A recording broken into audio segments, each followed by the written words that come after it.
Kannur Muzhappilangad BJP പ്രവർത്തകൻ സൂരജിനെ കൊലപ്പെടുത്തിയ കേസിൽ 8 CPIM പ്രവർത്തകർക്ക് ജീവപര്യന്തം ശിക്ഷ. കേസിലെ 11ാം പ്രതിയെ 3 വർഷം കഠിന തടവിന് വിധിച്ചു.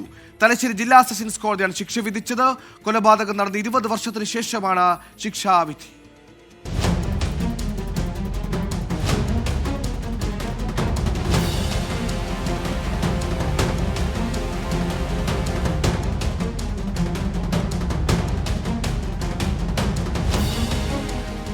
കൊലപാതകം നടന്ന 19 വർഷത്തിന് ശേഷമാണ് കേസിൽ തലശ്ശേരി കോടതി വിധി പറഞ്ഞത്.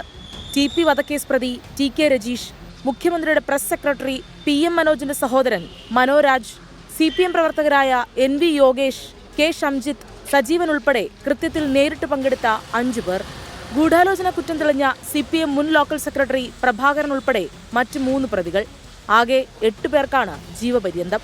പ്രതികളെ ഒളിവിൽ കഴിയാൻ സഹായിച്ച 11ാം പ്രതി പ്രദീപന് 3 വർഷം കഠിന തടവും 25,000 രൂപ പിഴയുമാണ് ശിക്ഷ. വിധിയെ പ്രോസിക്യൂഷൻ സ്വാഗതം ചെയ്തു.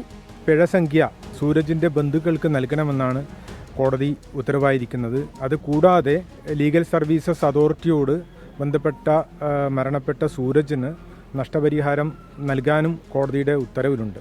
20 വർഷത്തെ നിയമപോരാട്ടത്തിന് ശേഷം മരണപ്പെട്ടയാൾക്ക് നീതി കിട്ടി എന്നതിൽ വളരെ സന്തോഷമുണ്ട്. കേസിലെ 10ാം പ്രതിയെ കോടതി വെറുതെ വിട്ടിരുന്നു. CPMൽ നിന്ന് BJPയിൽ ചേർന്ന വിരോധത്തിൽ സൂരജിനെ വെട്ടിക്കൊലപ്പെടുത്തിയെന്നാണ് കേസ്. 2005 ഓഗസ്റ്റ് 7-നായിരുന്നു സംഭവം.